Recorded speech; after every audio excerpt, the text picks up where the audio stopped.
taki apel mam do pana premiera naszego Donalda Tuska, czy tam prośbę, żeby to rozważył i wiadomo, że już ściana i że tam twój ten Rafał nie wygra, także jest szansa po prostu.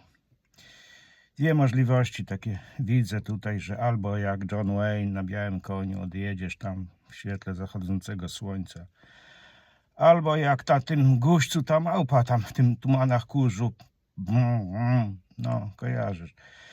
Także stań na wysokości zadania, daj odetchnąć temu Rafałowi. Pokolenie 50-latków to jest ten czas, panie Donaldzie. To jest ten czas. Albo biały koń, patataj, patataj, albo małpa i guziec. Naród czeka.